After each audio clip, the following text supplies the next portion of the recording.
Olá, telespectadores da TV FIB, canal Universitário de Bauru. Me chamo Andréia e sou coordenadora do curso de Psicologia da faculdade.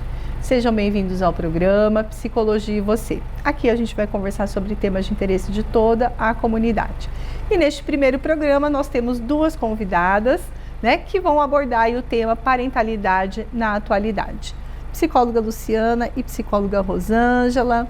Podem se apresentar um pouquinho para os nossos telespectadores, falar um pouquinho de vocês, e sobre aí, daqui a pouquinho a gente entra no nosso assunto de hoje. Rosângela?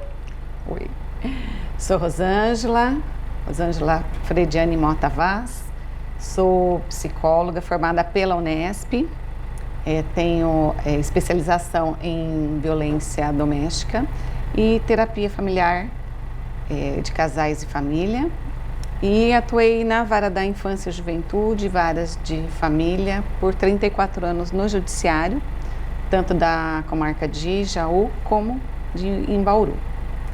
Estou aposentada há algum tempinho, 4 anos, mas tenho vários temas de interesse ainda para passar para vocês. Contribuir com o nosso tema de hoje. Professora Luciana, chamo de professora porque, foi professora da casa. Eu agradeço, é um carinho, uma honra, estar com vocês, rever alguns amigos. Eu sou psicóloga, já fui docente aqui na casa, como a Andréia colocou, fiquei bastante tempo na FIB. Hoje eu estou como psicóloga clínica, mas já nessa função há 26 anos. Sou doutora em Ciências da Saúde pela Unesp de Botucatu, terapeuta de casal e família e terapeuta de EMDR. E acho que esse contexto com a Rosângela aqui, a experiência de podermos falar sobre um assunto tão importante como a parentalidade, com experiências, ela no judiciário ou na área clínica, eu acho que vai somar muito, inclusive para mim, aprender um pouco com a Rosângela. Sim, acho que todos nós vamos aprender bastante aí, com esse tema. Mas para a gente começar, então, vamos explicar aí, professora Luciana, para os nossos telespectadores sobre o que é parentalidade, Porque acho que as pessoas vão ouvir e falar, mas o que é isso, O que esse nome quer dizer, Isso. Quando nós estudamos um pouco a teoria sistêmica, é importante entender que a família, ela é um sistema que se compõe, dentro de um subsistema sociedade. Então, quando nós pensamos na família como um sistema, dentro desse sistema existem subsistemas, ou seja, essa relação familiar, ela vai se subdividir em funções e atribuições e obrigações de cada função que você ocupa. Existe o subsistema conjugalidade, que é a relação daquele casal e como eles interagem nesse papel. E existe a parentalidade, que é o papel que esses genitores, esses pais vão naquele momento desenvolver no processo da criação, da educação dos filhos. Então a parentalidade, ela não necessariamente está associada, ao período gestacional, mas ela está associada ao quê? A função de pai, a função de mãe, a função daquele genitor na vida do desenvolvimento e construção desta criança, deste indivíduo para o mundo. Ótimo, Luciana. E como você tem percebido, por meio da sua prática, de 26 anos, as questões culturais que a gente tem vivido, sociais, econômicas, como isso tem influenciado, nas questões da parentalidade, especificamente nas relações de casais e família de uma forma geral? Ok, é muito importante nós compreendermos que o próprio entendimento do que é ser família, ele foi se adaptando com o contexto cultural e social. Um exemplo, o papel da mulher e o papel do homem na sociedade. O homem tinha um papel definido como provedor e a mulher como cuidadora do lar. Esse contexto, por exemplo, social, ele influencia numa questão do desenvolvimento, do olhar para as famílias e, a partir desse olhar, na maneira como essa mulher, que passa a ter uma ocupação no mercado de trabalho e ela é inserida nesse contexto, como que essa família se rearranja né, na questão das funções, das divisões das tarefas, do alinhamento das expectativas, para conviver em família e para educar os filhos. Então, por exemplo, esse é um fator que influencia. Vários outros fatores. Os fatores, por exemplo, né, inclusive hoje, quando nós pensamos na quantidade de filhos que se tinha antigamente e na quantidade de filhos que se tem hoje. Então, quando você pensa nessa questão socioeconômica, você tem famílias hoje e casais, por exemplo, que decidem não ter filhos. Então, hoje nós temos, por exemplo, no consultório, uma das queixas, né, e das reflexões que mulheres fazem é sobre a maternidade. E quando que eu vou encaixar a maternidade conciliando com o meu processo de projeto de vida profissional? Esse é um ponto. Um outro ponto é como lidar com as famílias de origem, né? Porque quando você tem um casal, ele compõe uma família nuclear. A família extensa, que é a família desse casal, que originou esse casal, muitas vezes, como eles lidam com o fato deste casal decidir que não serão pais, que eles decidem, por exemplo, que não querem compor uma família com filhos. Eles têm uma dificuldade, inclusive por questões culturais, sociais, de lidar com esse processo. Um outro ponto de influência, né? Os casais acabam relatando, aqueles casais, por exemplo, que vivenciam um processo natural da própria escolha de quando esse casamento acontece na vida deles. Então, quando eles casam e não têm filhos ainda, porque nós temos que entender que às vezes pode ocorrer uma gravidez inesperada. E quando você pensa no ciclo vital, no desenvolvimento do ciclo vital, essa gravidez inesperada, como essa família, como eles vão entender esse processo, tem uma interinfluência. Um outro fator, o número de divórcio, ele aumenta. Estatisticamente, nós temos hoje, por conta da inserção da mulher no mercado de trabalho, por conta da autonomia e da liberdade das escolhas amorosas e afetivas, existe uma liberdade maior quando as pessoas decidem que a conjugalidade foi encerrada, que afetivamente aquele casal não quer mais conviver juntos. E o que acaba acontecendo? Há uma dificuldade muito grande de como lidar com o processo da parentalidade, num processo em que os filhos, eles têm uma rotina, eles têm uma vivência e eles vão precisar, naquele momento, se readaptar a esse processo. Então, como contar para os filhos que esse casal decidiu que haverá uma ruptura nessa família? Em que momento falar? O que falar? Como conduzir o processo pós-separação, né? E esse contexto todo, muitas vezes, ele é vivenciado com inseguranças, com dúvidas e, infelizmente, muitos adultos que estão fragilizados emocionalmente não percebem, mas eles acabam fazendo com que os filhos sejam envolvidos nas feridas emocionais que eles têm. Então, esse é um outro tema muito importante.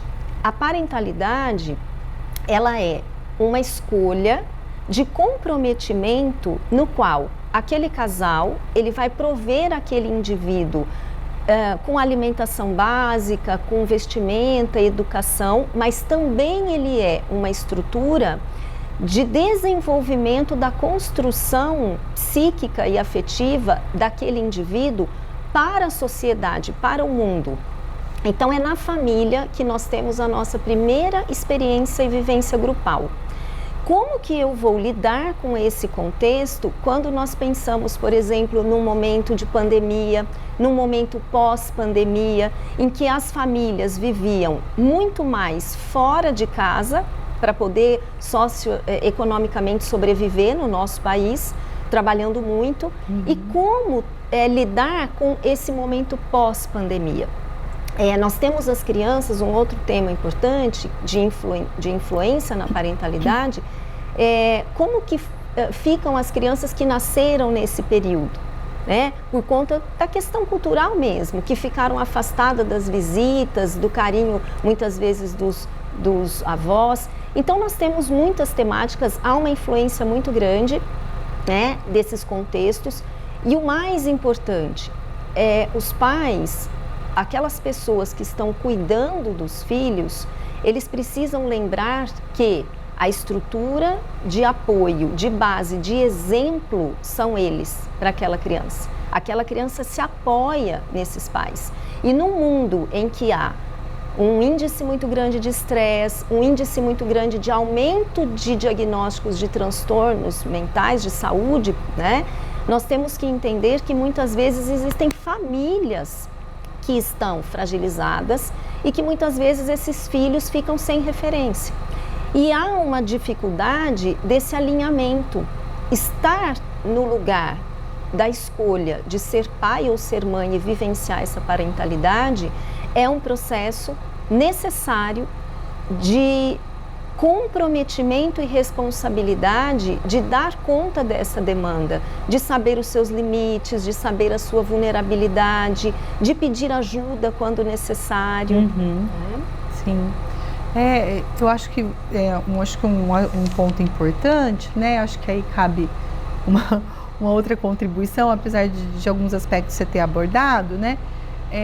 Como a gente está vivendo um momento, como você disse, né? Estatisticamente, né? Com alto índice de divórcios por diversas situações, né?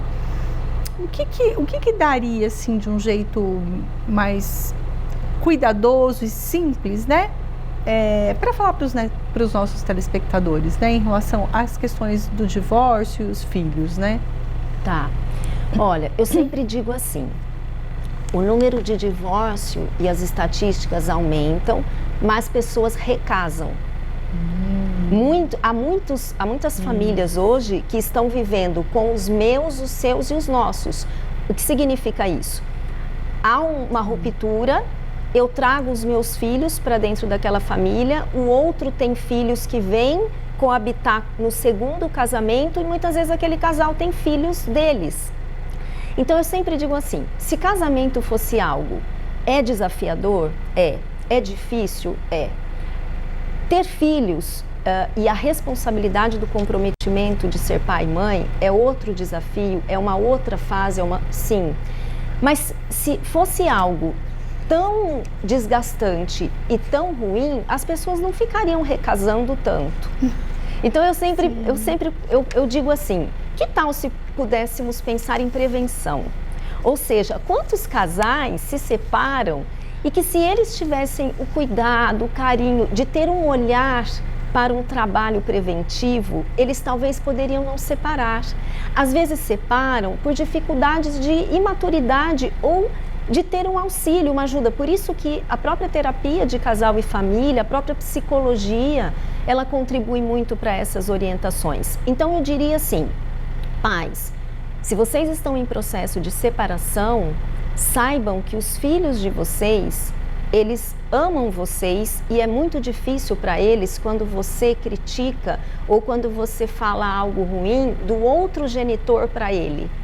Cuidado com a maneira como você se refere, mesmo que não tenha o divórcio. Os pais às vezes se queixam um do outro para os filhos. E aí lembra no início da minha fala que eu falei do subsistema? A conjugalidade precisa ser respeitada para não interferir na parentalidade. Ou seja, as demandas do casal muitas vezes precisa ficar resolutiva entre eles. E muitas vezes eles colocam os filhos dentro desse subsistema conjugalidade. Então, na prática, eu diria que o que é importante para essa família conseguir lidar com esse desafio? Olhe para as qualidades do teu parceiro ou da tua parceira. Pense que o teu parceiro e tua parceira, ele está num projeto de vida que vocês tiveram lá atrás e quiseram fazer dar certo. E para fazer dar certo, vocês precisam aprender a trabalhar, celebrar acertos ao invés de apontar falhas e ressaltar as qualidades saber fazer pedidos para o outro, ao invés de só criticar. Então, o diálogo e a comunicação é muito importante na empatia, de saber se colocar no lugar do outro, de concretamente ter a oportunidade de dizer, olhar nos olhos do outro e entender que ele também está cansado, que ela também está cansada, que não é fácil a dinâmica do dia a dia com o cuidado dos filhos. Ter clareza, conversar com os filhos sobre o que está acontecendo. Mesmo na parte financeira, dividir as funções. As crianças, desde pequenas, elas podem aprender a arrumar uma cama, elas podem aprender a segurar uma sacolinha leve do supermercado, elas podem aprender a guardar os seus brinquedos. Isso é parentalidade, é lembrar que eu ensino e coloco limites para que o meu filho seja um cidadão para a sociedade com condição afetiva e saúde mental. Luciana, obrigada pelas suas contribuições. A gente vai fazer um breve intervalo e a gente já retorna.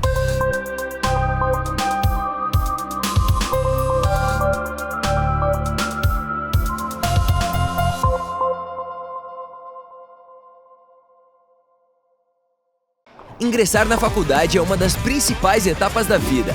O aluno chega com tudo: sonhos, desejos, muita expectativa e uma baita vontade de estudar. E a FIB vem com tudo também. Laboratórios completos, aulas 100% presenciais e cursos de excelência, sendo 4 deles nota máxima no MEC. Professores mestres, doutores e que atuam profissionalmente com aquilo que ensinam. Comece sem pagar mensalidade e trabalhe já nos primeiros anos. FIB. Vem com tudo. Inscreva-se fibbauru.br.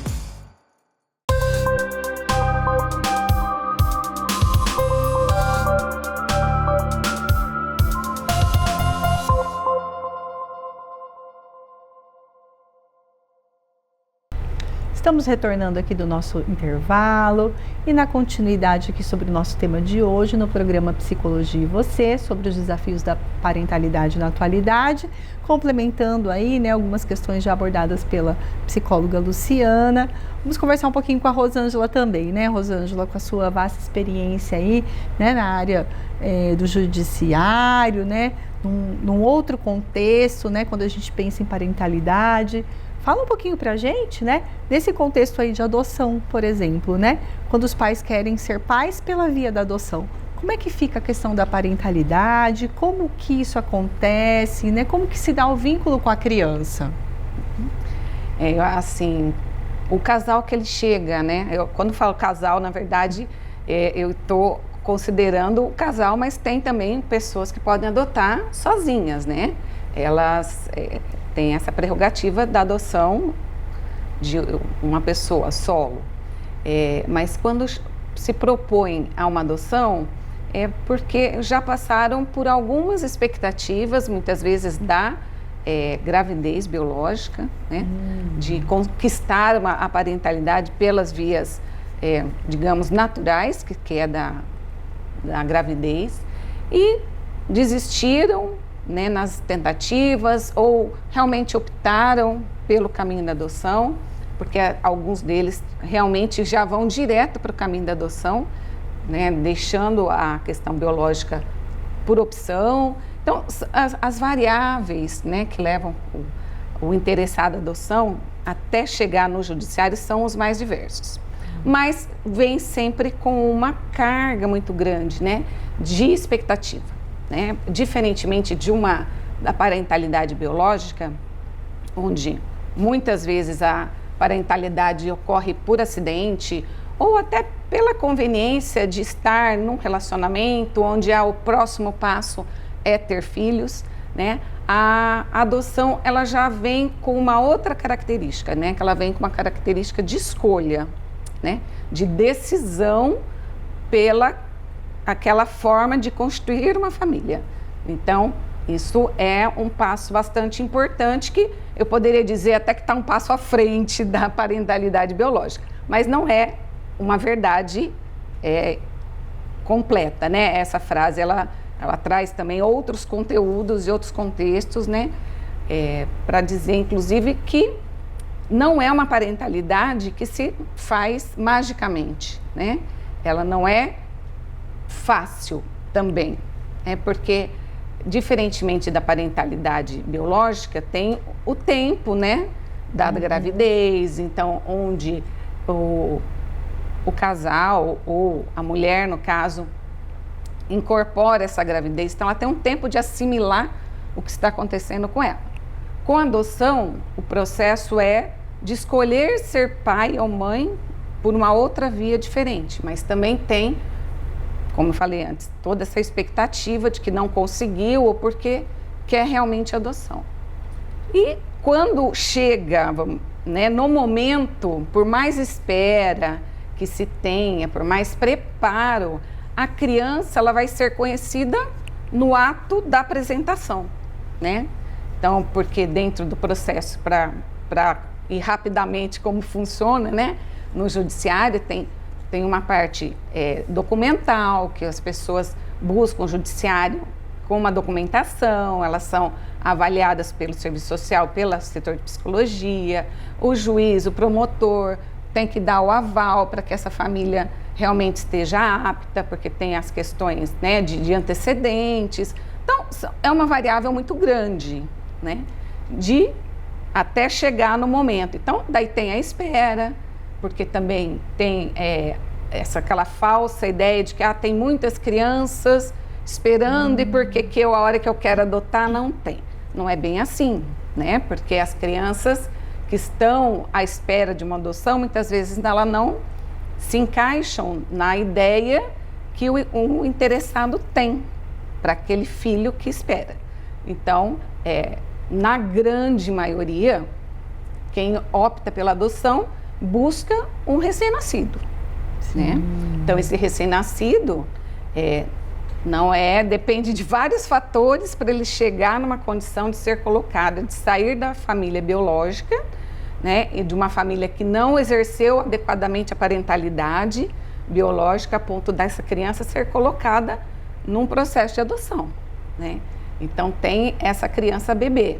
E também tem as outras crianças que elas estão, na sua maioria, são crianças maiores, que elas também chegaram a ser disponibilizadas para adoção, justamente, novamente, pela falta de exercício dos pais que deveriam protegê-la e que muitas vezes foram causadores de violência, de abandono, de maus tratos das mais diversas formas, né?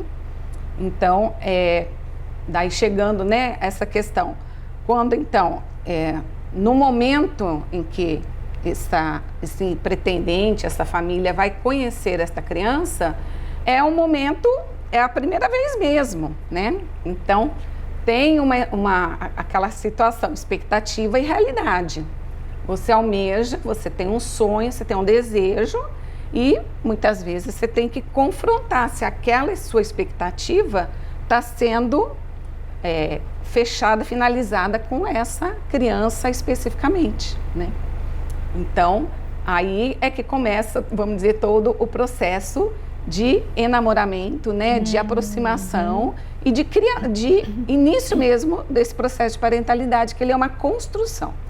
A gente do senso comum, né, que principalmente a mãe tem um instinto materno, então ela tem essa vontade de ser mãe, de procriar, e não necessariamente isso ocorre, né? Da mesma forma, culturalmente, o pai ele não é tão preparado para a paternidade, né? Ele vem meio que no acompanhamento. Isso também não é geral, né? Porque a gente sabe que muitas vezes o pai exerce uma função protetiva e parental muito mais forte do que a mãe, né? Mas estamos partindo já do senso comum, que é essa ideia. Então, então, quando chega para adoção, mesmo com essa intenção, com essa vontade, com essa deliberação de adotar, esse tempo de preparação, muitas vezes se choca com uma realidade que não condiz com a expectativa. Então, é um exercício de conhecer aquela criança, de criar laços com ela, vínculos. Se isso é um bebê, se essa adoção é por um bebê, isso se torna um processo menos difícil, mas também tem as suas particularidades, né? na minha história aí de adoção de muitos anos, nós já tivemos e nos deparamos com mais de um caso, muitos casos, na verdade, onde, ao se deparar com a adoção, com a criança, que efetivamente a criança chegar na família e ter um processo de rejeição, né? Alguns até processos mesmo de depressão, que se assemelham muito ao baby blue, né? A depressão pós-parto, né? Sim. Porque realmente é esse choque de realidade.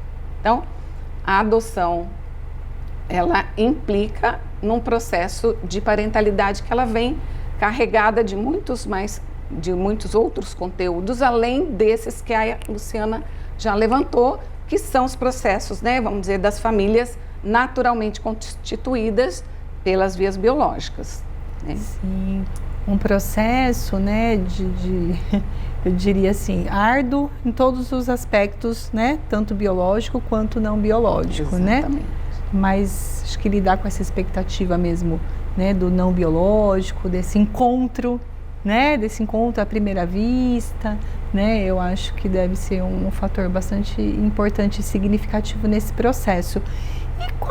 E com os grupos de irmãos? E a adoção de irmãos, né? Que a gente está falando que pode vir por um bebê, pode ser um filho, mas e como que funciona essa questão, né, de grupos de irmãos? Aí quando vem o grupo de irmãos, então a gente já está partindo, né, para uma outra realidade que já é a adoção de uma criança maior, né, que ela já teve uma história de vida, né, não apenas de gestação biológica e de abandono pós-adoção, pós-nascimento, mas tem também já uma história de vida.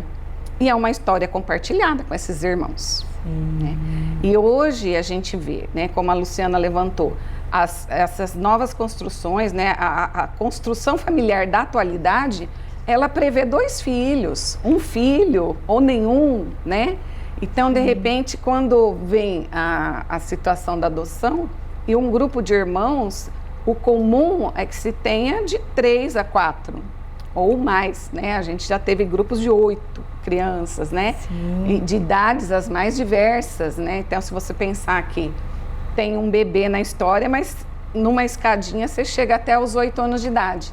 Então, partir de uma ideia, né, de que são cada criança que é única na sua fase do desenvolvimento e ainda esses pais ou esse pai solo, essa mãe solo, vai ter que lidar com cada característica, né, individual dessas crianças.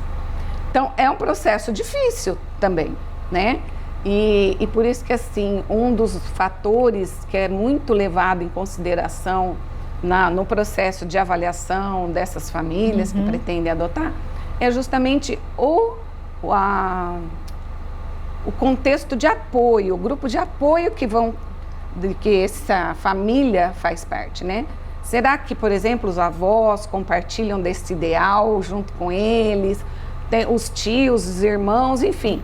Porque dentro de um contexto de adoção tem que ser o coletivo apoiando a ideia. Porque todos sabem que a adoção, ela vem consigo muitos preconceitos, muitas ideias preconcebidas.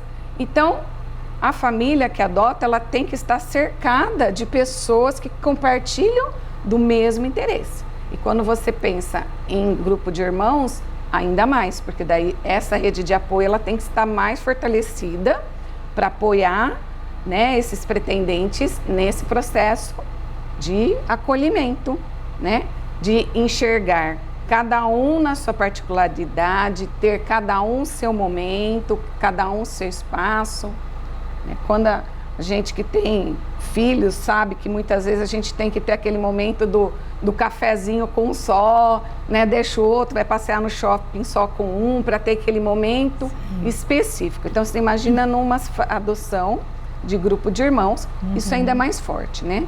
Mas o lado bom, né, se a gente for pensar nas dificuldades, mas o processo de adoção também tem a sua, né, tem o seu fruto muito positivo, né? Nós temos diversos casos de adoções muito bem sucedidas, inclusive em grupo de irmãos, né?